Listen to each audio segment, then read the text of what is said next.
సింహపురి రాజ్యానికి రాజు వీరేంద్రుడు. ఆయన ఒకసారి రాజ్యంలో పర్యటిస్తూ శిల్పకళకు నిలవైన శ్రీరంగనాథ స్వామి దేవాలయాన్ని దర్శించాడు. జీవం ఉట్టిపడేలా అక్కడున్న పూర్వకాలపు రాజుల శిల్పాలు ఆయనకు చాలా బాగా నచ్చాయి.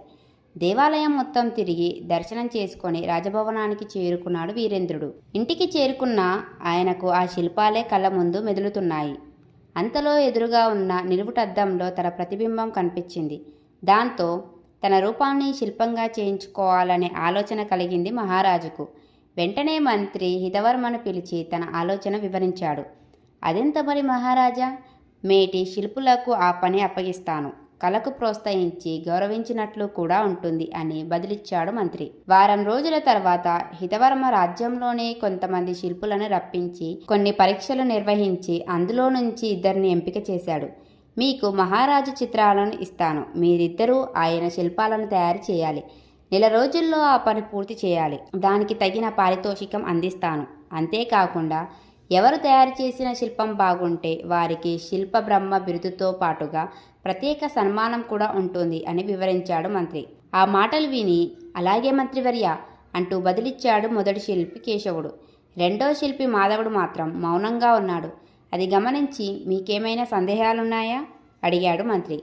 చిత్రంలో మాత్రమే కాకుండా మహారాజును నేను ప్రత్యక్షంగా చూసే అవకాశం కల్పించగలరా అని అడిగాడు మాధవుడు. వెంటనే కేశవుడు కాస్త వెటకారంగా నవ్వి నాకైతే చిత్రం చాలు అన్నాడు గర్వంగా. మంత్రి అతడి వైపు ఒకంత తీక్షణంగా చూసి రేపు న్యాయసభకు సామాన్యుల్లో ఒకరుగా వచ్చి మహారాజును గమనించవచ్చు అని మాధవుడికి చెప్పాడు. ఇక మహారాజు చిత్రాలు తీసుకొని ఇద్దరూ అక్కడి నుండి వెళ్ళిపోయారు. చెప్పినట్లుగానే మరుసటి రోజు ఉదయాన్నే సభకు వెళ్ళి మహారాజును నిశితంగా పరిశీలించాడు మాధవుడు. ఆ తర్వాత ఇంటికి వెళ్ళి తనకిచ్చిన చిత్రానికి మహారాజు నిజరూపానికి మనసులోనే పోల్చి చూసుకున్నాడు. అప్పుడు తన పనిని ప్రారంభించాడు. నెల రోజులు గడిచాయి. కేశవుడు మాధవుడు తాము తయారు చేసిన శిల్పాలతో రాజభవనం చేరుకున్నారు. కొద్దిసేపటికి సభ కూడా మొదలైంది. మహారాజా, కేశవుడు, మాధవుడు ఇద్దరూ కూడా మీ శిల్పాలను రూపొందించారు. మీరు వాటిని పరిశీలించి ఆ రెండిట్లో ఉత్తమమైన దాన్ని ఎంపిక చేయండి అన్నాడు మంత్రి. వెంటనే సేవకులు రెండు శిల్పాల మీద కప్పి ఉంచిన వస్త్రాన్ని తొలగించారు.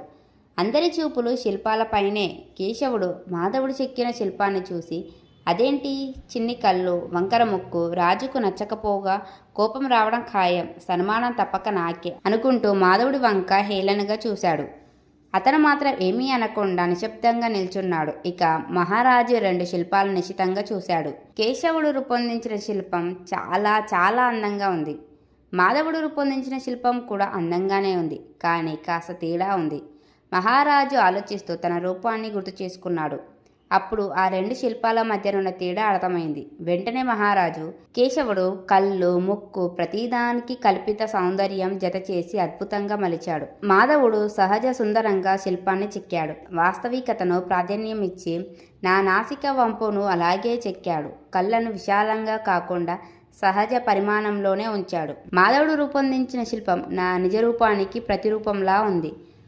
వాస్తవికతను దర్పణంగా నిలిచిన శిల్పమే ఉత్తమమైంది కాబట్టి మాధవుడు సన్మానానికి అర్హుడు అన్నాడు. ఆ తర్వాత అందరి హర్షధ్వానాల మధ్య మాధవుడికి శిల్ప బ్రహ్మ బిరుదుతో ఘనంగా సన్మానించాడు. కేశవుడికి తన కళలోని లోపమేమిటో అర్థమైంది. మాధవుణ్ణి మనస్ఫూర్తిగా అభినందించి తానన్న మాటలను క్షమాపణ కోరాడు.